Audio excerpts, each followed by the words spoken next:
Bonjour, Édouard Bouillot, conseiller en transformation alimentaire et commercialisation à Bio Nouvelle-Aquitaine. Aujourd'hui, dans cette vidéo, je vous propose de mieux comprendre les principes qui rentrent dans la composition d'une huile alimentaire.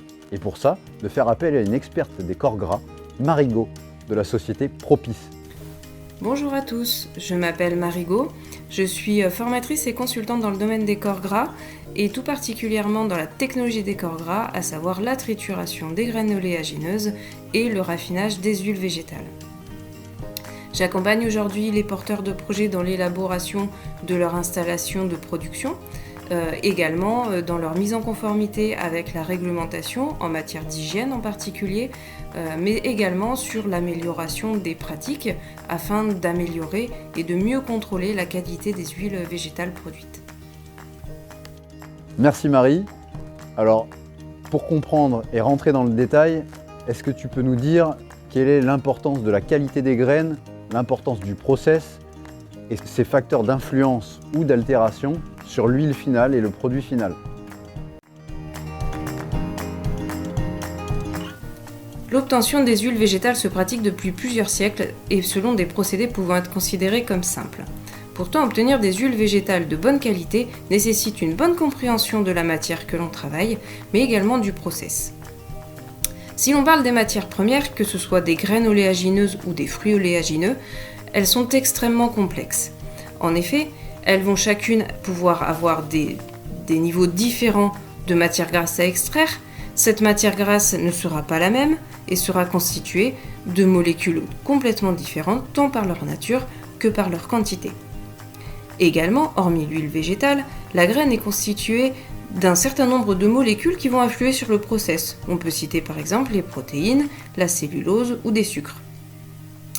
Finalement, pour obtenir une huile végétale de bonne qualité, il est fondamental de bien connaître le produit que l'on travaille, la graine ou le fruit oléagineux, et le produit que l'on obtient, c'est-à-dire l'huile végétale.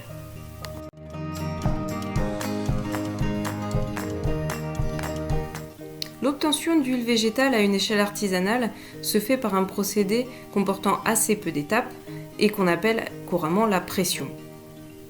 Afin d'obtenir une huile de bonne qualité, il faut partir de graines de bonne qualité. Et on entend par là des graines qui ont été triées et qui ont été séchées pour amener un taux d'humidité de 7 à 8% pour la durée du stockage.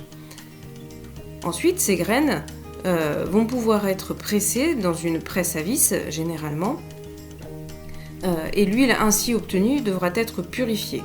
Pour cela, on peut soit les laisser à décanter pendant plusieurs semaines, soit les filtrer sur un filtre-plaque. Elles peuvent ensuite être embouteillées, conditionnées pour la vente.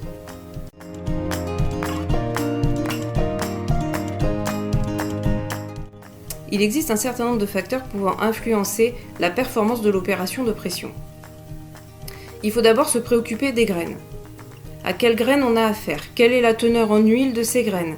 Quelle est la composition de ces graines? Et donc pas seulement en huile, mais dans tous les composés qui peuvent être à côté. On a par exemple parlé de cellulose ou de protéines. Ensuite, un facteur clé est la teneur en eau de ces graines. Elle doit être maîtrisée et se trouver autour de 7% pour les graines oléagineuses. Également, sur certaines graines, il peut être nécessaire de procéder à une opération de préparation afin de faciliter l'opération de pression. On peut par exemple procéder à du broyage ou à de l'aplatissage. Et enfin, il convient de maîtriser le process en maîtrisant la température et le débit des graines dans la presse.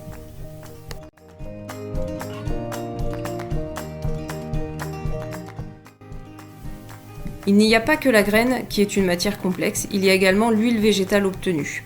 Sur cette huile végétale, il peut survenir deux phénomènes d'altération qui s'appellent l'hydrolyse et l'oxydation. L'hydrolyse est un phénomène qui intervient par action de l'eau et l'oxydation par action de l'oxygène de l'air.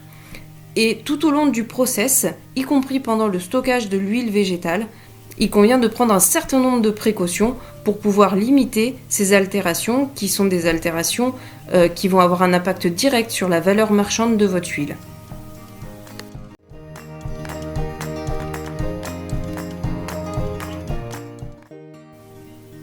Élaborer une huilerie artisanale n'est pas une chose simple et nécessite de se poser un grand nombre de questions pour élaborer votre cahier des charges. Votre cahier des charges sera unique et votre installation sera unique. Parmi ces questions, les principales sont le nombre et le type de graines différentes que vous souhaitez travailler, dans quelle quantité, et donc quelle sera votre capacité de production, quelle capacité de stockage vous possédez, quel est l'environnement de travail qui est aujourd'hui à disposition, est-ce qu'il faut le mettre en conformité avec la réglementation, notamment en matière d'hygiène, quel niveau d'automatisation vous souhaitez. Voilà. Par exemple, ce sont ce genre de questions qu'il sera nécessaire de se poser pour pouvoir élaborer votre projet qui vous ressemble et qui correspond à votre cahier des charges. Alors vous l'avez compris, faire une huile alimentaire de qualité, ça ne s'improvise pas. Et les quelques éléments que viennent de vous donner Marie sont amenés à être approfondis. C'est pour ça que nous, à Bio Nouvelle-Aquitaine, on propose des formations, notamment avec elle, et d'autres intervenants, pour vous permettre de perfectionner votre projet et de réellement aboutir à votre atelier, à la ferme. Alors si vous souhaitez en savoir plus, n'hésitez pas à taper bionouvelleaquitaine.com dans la barre de votre moteur de recherche pour avoir plus d'informations. Merci et à la prochaine!